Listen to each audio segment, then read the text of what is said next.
Good morning. Thank you for that kind introduction. I want to thank President Brimhall, the Board of Trustees for the invitation to come here today. Believe me, it's always nice to get out of Washington for even just a couple of days. Now, I can go on for hours about the environment in our nation's capital, but this is a time for celebration.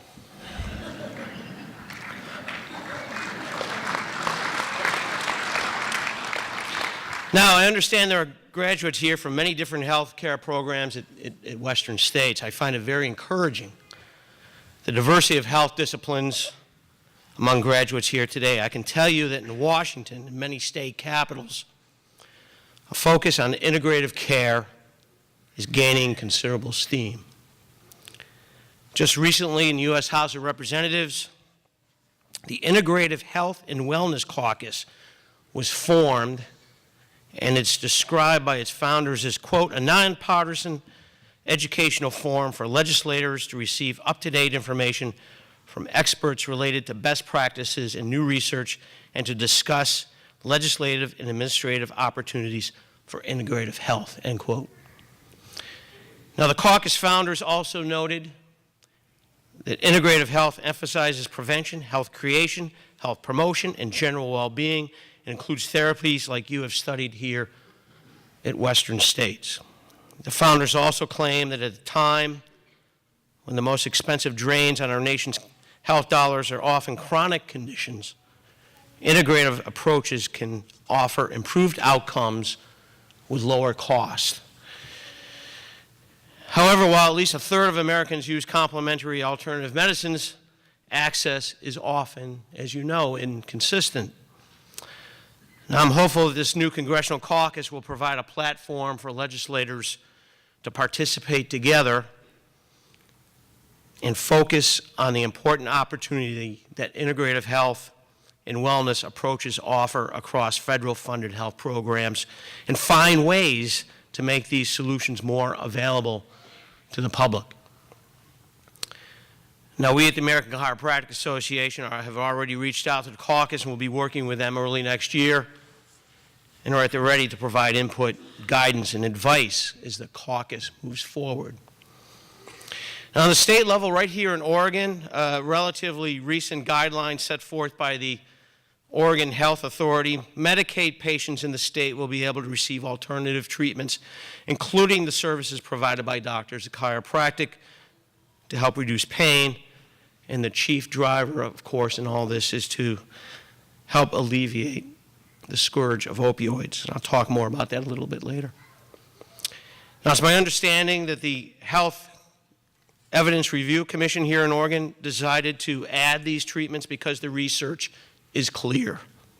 The effectiveness of integrative medicine reduces the reliance on opioids and surgery, and I understand this is not the first time Oregon has promoted the benefits of integrative health. Previously, the state created the Oregon Collaborative for Integrative Medicine and the Oregon Pain Management Commission, which both work to produce and bring together integrative care practitioners such as yourselves. Now, with just these two examples, I see remarkable things ahead for integrative care. I know firsthand the efficacy and cost effectiveness of the services provided by doctors of chiropractic. I can tell you, whenever I talk to a legislator in Washington about our goal to expand access to chiropractic and Medicare, the first question is, well, how much is it going to cost? From there, the evidence on this is clear, that chiropractic is indeed a cost saver and a safe and real option for Medicare patients. You see, we still live in the dark ages when it comes to chiropractic Medicare coverage. The only service that is covered is the adjustment, and that goes back to 1972. For 45 years, our patients have had to go across town for a covered service like an X-ray or post-therapy services, no more. Bringing full access to doctors of chiropractic for Medicare patients is our top legislative priority at the American Chiropractic Association, and I beseech the chiropractors who are graduating today to join us in those efforts.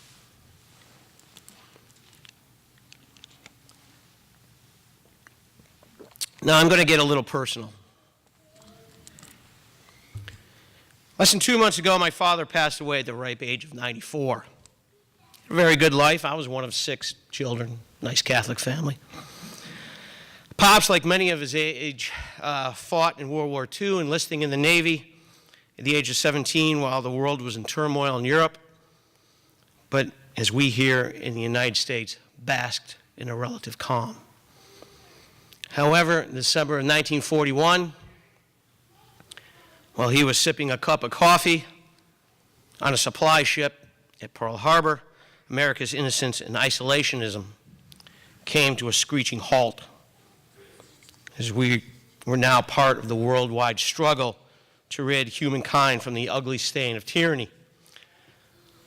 From Pearl Harbor, my father saw significant action in the South Pacific as an active participant in the Battle of the Coral Sea, which pretty much saved Australia, and the Battle of Guadalcanal. He landed ashore of the 1st Marine Division on Guadalcanal and was on the island for about a week before heading back to his ship, which ultimately resulted in a 6-month campaign for the island, one in which 3 sailors died for every Marine or soldier. Names like Iron Bottom Sound and the Strait became familiar to Americans as they perused the daily newspaper before heading to 16-hour shifts at their local munitions factory. Now, it wasn't too long ago that Tom Brokaw dubbed my father and the millions of men and women like him the greatest generation. This was a demographic that was born in depression, only to follow that up by fighting in and ultimately winning a world war. And while the moniker is certainly deserved, I oftentimes wonder who will be part of the next greatest generation, or have we maxed out as far as generations go? I like to think that my daughters, ages 14 and 12, will be part of some sort of generation that changes the world. However, as I look out here today, I urge all of you to create that generational change that will mark your time as a valued health care provider. Millions of Americans in the 1940s did not set out to create the greatest generation. That opportunity, precarious as it was, found them. Failure to duty, honor, and country is simply not an option. Americans were thrust into terror and responded. But where's that opportunity today? Where's that opportunity to serve, to find that next medical breakthrough, and to heal and mend a nation? I see it right here in front of me. I see a group of women and men who are as dedicated as any generation before us, dedicated to finding cures, to finding alternatives to the national scourge of opioid abuse, an epidemic that is destroying this country and is resulting in the death of thousands of Americans. In fact, it's estimated that since just 1999, almost 200,000 deaths can be attributed to opioid abuse.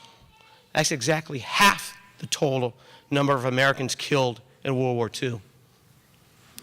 This is our national calling. This is our medical Pearl Harbor, the calling of our times. So our focus here today is quite appropriately one that looks to the future. And in looking to the future, it occurred to me that I might easily be addressing here today a generation of skilled graduates and healthcare professionals that might very well, in your own unique way, become part of a generation that is equally great to the one of which I just spoke. Hopefully your generation will not have to transit a Great Depression nor find itself immersed in anything like a world war.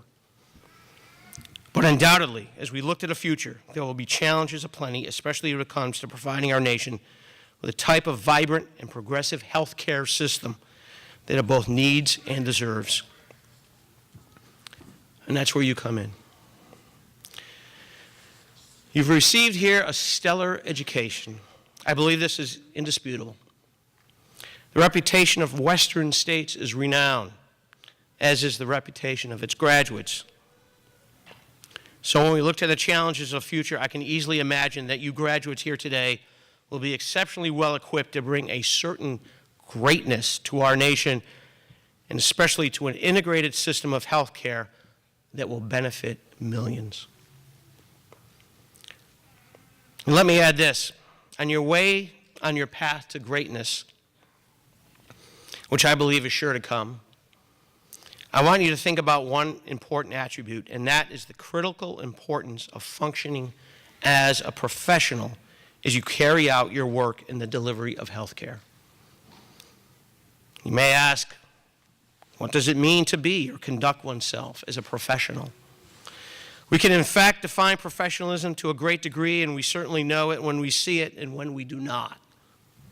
For example, a true professional practices his or her craft to the highest of accepted or known standards of excellence. A professional never starts a job that he or she leaves unfinished or shortchanged in some way. A professional does not engage in shortcuts or half-baked endeavors. A professional speaks the truth and lives the truth through his or her exemplary conduct at all times, whether it is dealing with one's colleagues, patients, family, or neighbors. Sadly, all too often, whether it is in the field of healthcare or other endeavors, we witness behaviors that are less than professional in nature. My admonition to you is this: aspire always to be a true professional. Aim to be the best at what you do. Practice excellence and integrity in all things and at all times, and always quest for the truth in all things. The late Albert Einstein said something like this, quote, "If we are ashamed of our shabby clothes and shoddy furniture, let us be more ashamed of shabby ideas and shoddy philosophies," end quote. So keep that in mind. Remember this: if you conduct yourselves as the professionals you have been trained to be, you will, in fact, achieve great things. Great things for yourselves, the country, and the patients you serve. You can and will become your own greatest generation. And all of us then will owe you our deepest gratitude for which you will undoubtedly achieve throughout your long and meaningful careers. Now, I'm going to be honest with you all. This is the first graduation I've attended since finishing high school in 1976. When I finished undergrad, I was already working on Capitol Hill, and I didn't have time to go back in a weekend, go back home for the weekend. And when I was awarded my graduate degree, I was working full-time and couldn't attend that either. So I'm extremely humbled to be with you all today, to be in the company of such great leaders in the integrative healthcare world and be asked to address this fine class of Western States graduates. Thank you. It's been an honor to be with you today, and you have my great admiration and admiration of many others. And Godspeed to each and every one of you. Thank you.